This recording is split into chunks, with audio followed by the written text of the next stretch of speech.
అధికారులతో కొన్ని నెలల తరబడి సమీక్షలో నేను ఉన్నా కాబట్టి నాకు కొంత అదనపు సమాచారం తెలుసు. ఈ సమాచారాన్ని సభ ముందు సభ్యులకు వివరించడం బాధ్యతగా భావించి తమ దగ్గర సమయం తీసుకొని ఈ వివరాలను సభ ముందు పెట్టే ప్రయత్నం చేస్తున్న అధ్యక్ష, మూసీ నది వికారాబాద్ జిల్లా అనంతగిరి కొండల్లో మొదలయ్యి నల్గొండ జిల్లా వాడపల్లి దగ్గర కృష్ణానదిలో కలుస్తుంది. దాదాపుగా అనంతగిరి కొండల నుంచి వాడపల్లి వరకు 240 కిలోమీటర్లు మూసీ నది ప్రవహిస్తుంది. ఈ మూసీ నది మూసీ ఒకటే లేదు అధ్యక్ష, ఇందులో ఈసా నది కూడా ఉంది. मेरे ख्याल से अकबरुद्दीन साहब को पता है, उस्मान सागर से नीचे बापू घाट तक मूसी नदी आएंगे.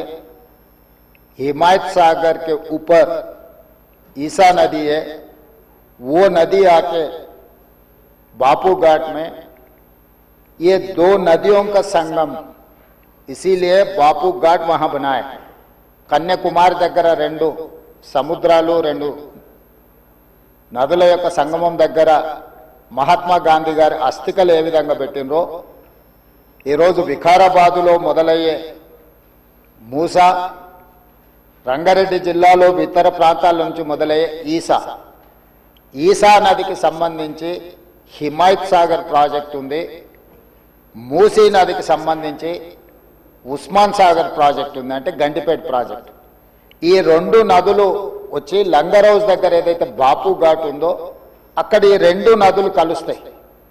ఆ 2 నదుల కలయిక దగ్గరనే మహాత్మా గాంధీ గారి అస్థికలను పెట్టి బాపు ఘాట్ను నిర్మించడం జరిగింది. అధ్యక్ష, ఈరోజు నాగరికత నదీ పరివాహక ప్రాంతంలోనే పెరిగింది. ప్రపంచంలో ఏ నగర విస్తీర్ణమైన ఏ ప్రజల యొక్క నాగరికత అభివృద్ధి చెందిందంటే నదీ పరివాహక ప్రాంతంలోనే మానవుల యొక్క నాగరికత అభివృద్ధి చెందింది. నదీ పరివాహక ప్రాంతాలలోనే గ్రామాలు కానీ పట్టణాలు కానీ నగరాలు కానీ నిర్మించడం జరిగింది. ఈ నదీ పరివాహక ప్రాంతంలో నిర్మించిన గ్రామాలు మనకు ప్రతి ఊరికి ఆనుకొని చెరువు ఉంటుంది.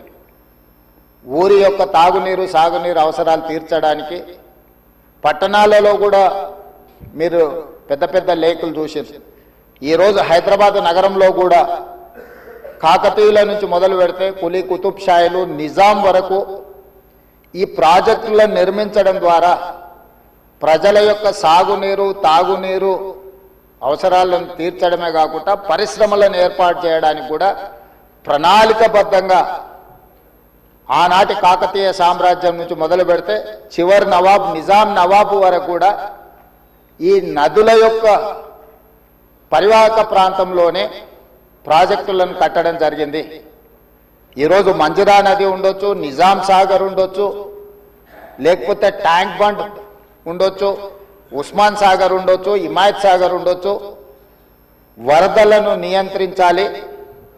1908లో ఈ నగరం మీద వరద తుఫాను ఉప్పెనై వేలాది మందిని బలిగొన్నప్పుడు నిజాం సర్కార్, నిజాం ప్రభు మనసు చెల్లించి ఈ సమస్యకు శాశ్వత పరిష్కారం చూపించాలి అని చెప్పి ప్రపంచ స్థాయిలో ఆ రోజుల్లోనే టెండర్లు పిలిచి సాంకేతిక నిపుణులను నియమించి మోక్షగుండం విశ్వేశ్వరయ్య ద్వారా శాశ్వతంగా ఈ నగరానికి వరద ముప్పు నుంచి రక్షించడమే కాకుండా తాగునీటి సమస్యను పరిష్కరించడానికి 1908లో నిజాం సర్కార్ ఈ కార్యక్రమాన్ని ఈ ప్రాజెక్టును చేపట్టడం జరిగింది. 1921-22కు ఉస్మాన్ సాగర్, హిమాయత్ సాగర్ ప్రాజెక్టులను నిర్మించి ఈ రోజుకు 105 సంవత్సరాలైన ఈ పట్టణం నగరం మహానగరంగా విస్తరించిన 105 సంవత్సరాల క్రితం నిజాం ప్రభు నిర్మించిన ఉస్మాన్ సాగర్, హిమాయత్ సాగరే హైదరాబాదు ప్రజల యొక్క దాహార్తిని, ప్రజలకు పాపులర్గా గండిపేట నీళ్ళు అని తెలుసు. హైదరాబాద్కి ఎవరైనా వచ్చి కొంచెం హుషారైతే గండిపేట నీళ్ళు అడ్డట్టున్నాయని అంటుంటారు మనోళ్ళు పెద్దలు. అంటే గండిపేట నీళ్ళలో వికారాబాద్ నుంచి వచ్చే నీళ్ళల్లో ఒక గొప్ప మహత్వం ఉంది. వికారాబాద్ అడవి ఏదో పిచ్చి మొక్కలతో మొలిచిన అడవి కాదు అధ్యక్ష, వనమూలికలతో కూడుకున్న అడవి. వఖారాబాద్ కా హవా లాఖోం కా దవా, అంతేనా అధ్యక్ష? లాఖో మరీదోం కా దవా. టీబీ వచ్చిన వాళ్ళని తీసుకెళ్లి వికారాబాదులో వదిలేస్తే అక్కడ 3 నెలలు ఉంటే నేచరే వాళ్ళని క్యూర్ చేసే విధంగా, అంటే నిజాం వికారాబాద్ అడవులను పిచ్చి మొక్కలతో కాకుండా వనమూలికలతో కూడుకున్న చెట్లను నాటి వాటిని పెంచడం వల్ల వికారాబాదులో టెంపరేచర్స్ తక్కువ ఉంటాయి అధ్యక్ష. హైదరాబాదులో ఈ చుట్టుముట్టుతుండే టెంపరేచర్ కంటే 2-3 డిగ్రీలు వికారాబాద్ అనంతగిరి కొండల్లో టెంపరేచర్ తక్కువ ఉంటుంది. అక్కడ గాలి, అక్కడి నీరు చాలా గొప్ప వనమూలికలతో కూడుకున్నది. ఆ నీళ్ళే గండిపేటకు వచ్చి, ఆ గండిపేట నీళ్ళే హైదరాబాద్ నగరానికి ప్రజలకు తాగడానికి ఇవ్వడం ద్వారా మన ఆరోగ్యాన్ని కాపాడడం కాకుండా మనకు తెలివితేటలను కూడా మెరుగుపరచుకోవడానికి నిజాం సర్కార్ ఇవన్నీ ఏర్పాటు చేసింది అధ్యక్ష. కాలక్రమేణా స్వతంత్రం వచ్చింది, సాంకేతిక నైపుణ్యం పెరిగింది. సాంకేతిక నైపుణ్యంతో నగరాలు అభివృద్ధి చెంది జలవనరులను కాపాడుకోవాల్సిన మనము ఆ దిశగా ప్రయాణం చేయలే అధ్యక్ష. శాశ్వత సమస్యల్ని పరిష్కరించి మన ఆరోగ్యాన్ని కాపాడే జలవనరులను కలుషితం చేయడమే కాకుండా కబ్జాలు పెట్టి ఫామ్ హౌజులు కట్టి ఫామ్ హౌజ్లో డ్రైనేజ్ లైన్లు తీసుకెళ్లి ఈ గండిపేట హిమాయత్ సాగర్ కలిపిండ్రు అధ్యక్ష. ఆగర్భ శ్రీమంతులు కట్టుకున్న ఫామ్ హౌజుల్లో ఉన్న డ్రైనేజ్ కనెక్షన్స్ తీసుకెళ్లి గండిపేటకు హిమాయత్ సాగర్కు కనెక్ట్ చేస్తే వాళ్ళ మీద ఉక్కుపాదం మోపి అన్నిటిని కూలగొట్టి లక్షలాది నగరంలో ప్రజలు తాగే నీళ్లను కలుషితం చేస్తే ఎవరిని క్షమించమని చెప్పి మా ప్రభుత్వం వచ్చిన తర్వాత కఠినమైన చర్యలు తీసుకున్నది అధ్యక్ష. దాని మీద ఎన్నో విమర్శలు వచ్చినాయి. జన్వాడలో ఫామ్ హౌజులు, మొయినాబాద్లో ఫామ్ హౌజులు కట్టుకున్న వాళ్ళు నా మీద దాడి చేసిరు.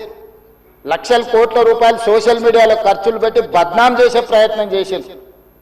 అయినా మా సంకల్పం మంచిది, పేద ప్రజలకు మేలు జరగాలన్న ఆలోచనతో ఎన్ని విమర్శలు వచ్చినా వెనక్కి తగ్గకుండా 100% ఆ కార్యక్రమాన్ని ముందుకు తీసుకెళ్లే ప్రయత్నం చేసి, అదేవిధంగా మాకు వచ్చిన అవకాశాలలో ప్రపంచంలో చాలా దేశాలు తిరిగినాం అధ్యక్ష.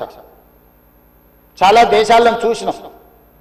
అభివృద్ధి చెందిన ప్రతి దేశంలో ఒక నదీ పరివాహక ప్రాంతాన్ని అభివృద్ధి చేయడమే కాకుండా వ్యాపార కేంద్రాలుగా మార్చారు.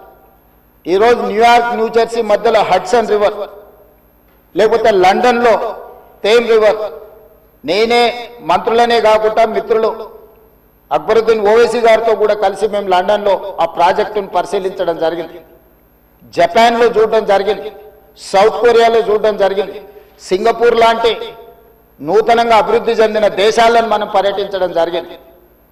జర్మన్ లాంటి దేశాలు తమరు కూడా కౌన్సిల్ చైర్పర్సన్ సుఖేందర్ రెడ్డి గారు కూడా వెళ్ళి మీరు చూసి వచ్చి మీరు కూడా నాతోని మీ అనుభవాలను కొంత నాకు వివరించడం జరిగింది. అంటే ప్రపంచ స్థాయి గుర్తింపు పొందిన నగరాలలో నదీ పరివాహక ప్రాంతాలను కాపాడుకోవడమే కాకుండా ప్రక్షాళన చేయడమే కాకుండా వ్యాపార కేంద్రాలుగా మార్చి ఆ రాష్ట్రము, ఆ దేశం యొక్క ఆర్థిక వ్యవస్థను బలోపేతం చేసుకోవడానికి ప్రపంచ దేశాలు పోటీ పడుతున్నాయి. ఈరోజు గుజరాత్ అహ్మదాబాద్లో సబర్మతి రివర్ ఫ్రంట్ కట్టుకున్నారు. భారతీయ జనతా పార్టీ నాయకులు, ప్రజాప్రతినిధులు గొప్పగా చెప్పుకుంటుంటారు. నరేంద్ర మోడీ గారు, అమిత్ షా గారు గుజరాత్లో సబర్మతి రివర్ ఫ్రంట్ అద్భుతంగా కట్టిర్రని దాదాపుగా 60,000 ఫ్యామిలీలను అక్కడి నుంచి తరలించింది అధ్యక్ష. 60,000 కుటుంబాలను సబర్మతి రివర్ ఫ్రంట్ అభివృద్ధిలో భాగంగా ఆ సబర్మతి రివర్ కానుకొని ఉన్న పేదలను అందరిని కూడా అక్కడి నుంచి తరలించారు. ఉత్తరప్రదేశ్లో గంగానది ప్రక్షాళన చేసి అక్కడ రివర్ ఫ్రంట్ కట్టుకున్నారు.